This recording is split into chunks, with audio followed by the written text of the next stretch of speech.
All right. My presentation is titled A House Divided Against Itself, Luddite Uprisings in Industrial Britain by me, Isaac Garrett.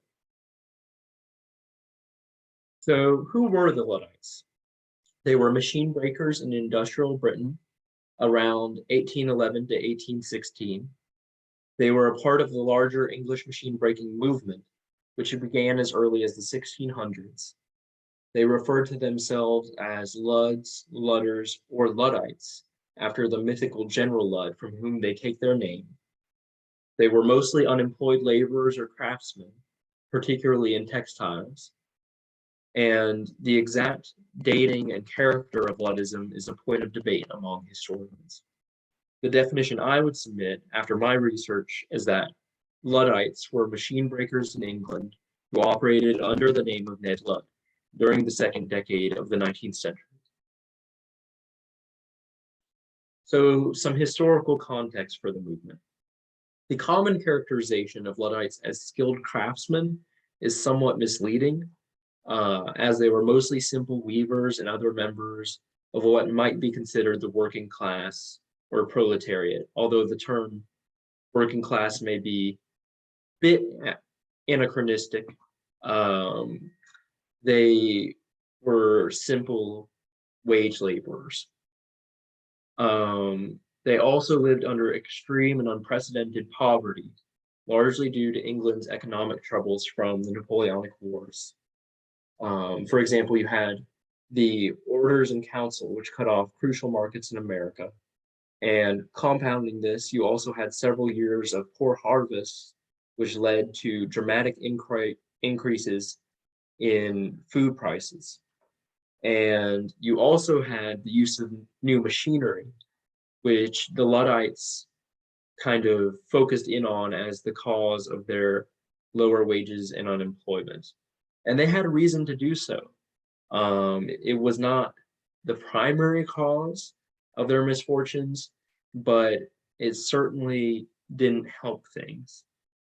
The machines could take the place of several workers, and it tended to produce goods that were of inferior quality and fetch lower prices. And so both of these factors, the Luddites blamed for their lower wages and unemployment. So Luddism and the French Revolution. It was the precipitating factor of the movement because it caused the economic crisis in Britain. It highly influenced the rhetoric of the movement, as these quotes demonstrate.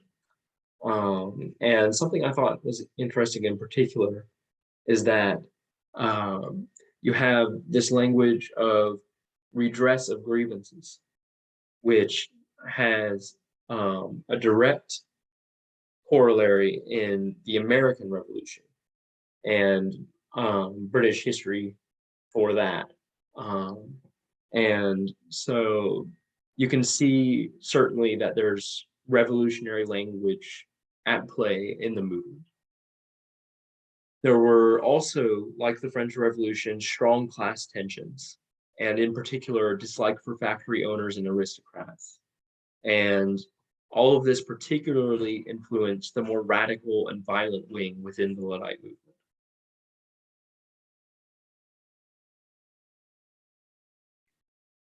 So the Luddites, rioters or revolutionaries.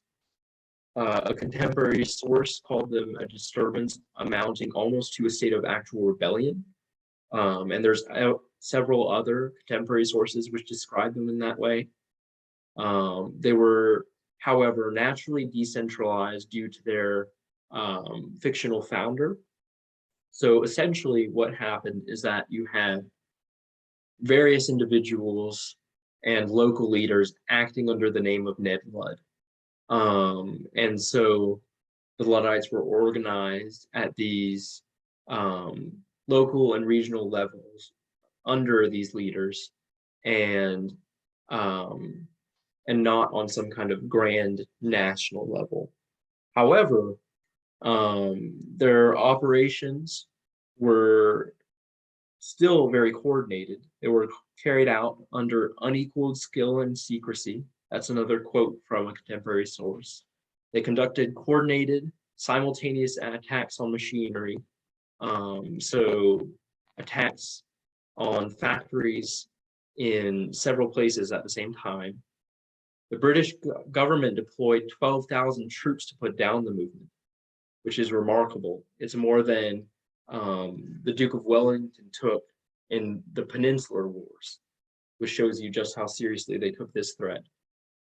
And the Luddites, however, mostly sought short-term but not institutional change, which is a very significant difference compared with the French Revolution. And they were generally nonviolent, but with some notable exceptions. There was a lot of talk of violence and a lot of threats of violence, but very few acts actually committed. And when they were committed, they were generally condemned by Luddite leaders. So Luddites and British Christianity. British Christianity influenced the expression of Luddism, but was not its motivation. In Luddite writings, the Anglican and Wesleyan traditions are the most commonly reflected. Their primary importance was as justification for the Luddite cause. You had this kind of idea of righteous indignation that was used, that was supported through scripture. And you also had very commonly, quite literally, damning language in Luddite texts, where they basically said that the factory owners and employers they didn't like were evil and were going to burn in hell and face the judgment of God. And you have a quote here which sort of demonstrates that, although using more subtle language. And you also had the use of biblical ideas, themes, and language in Luddite documents. And something worth noting is that this religion was commonly held by both the Luddites and their opponents, as was poignantly demonstrated by the execution of John Amos. And that's a really interesting story in and of itself. John Amos was one of several people, several Luddites, who were convicted for their part in the Heathcote raid on a factory. And they were convicted for attempted murder of a guard.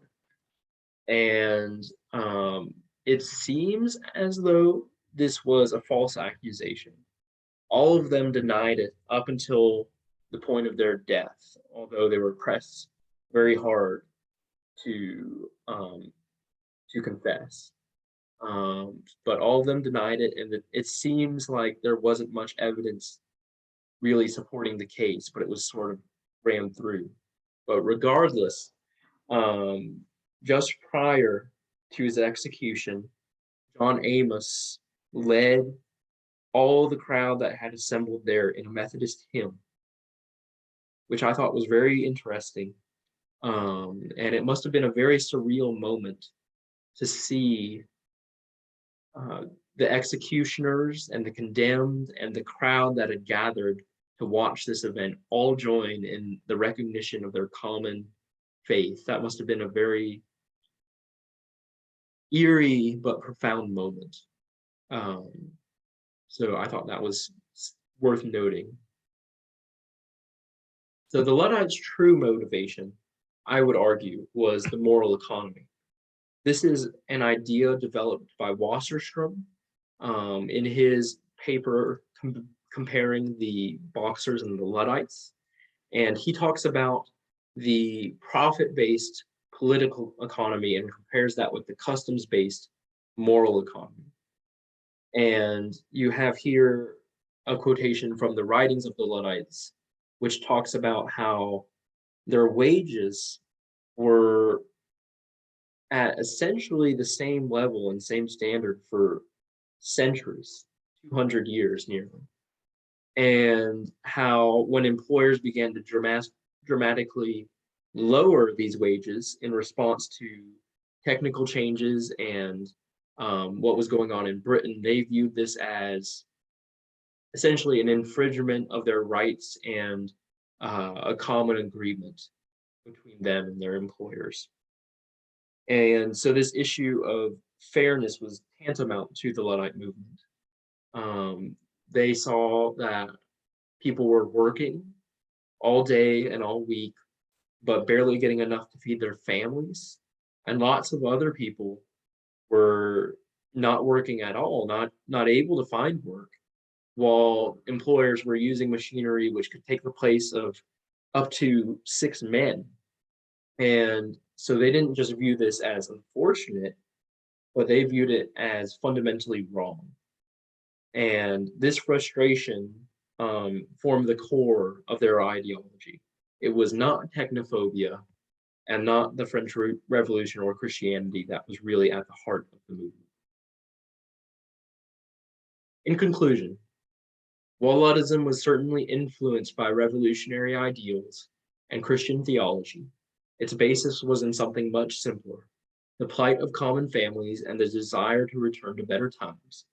It is a movement which has been the victim of gross oversimplification and partisan mischaracterizations from the very beginning, but whose intricate nuances are worth studying in order to gain an understanding of these poor, starving, wrathful laborers known as the Luddites. Thank you.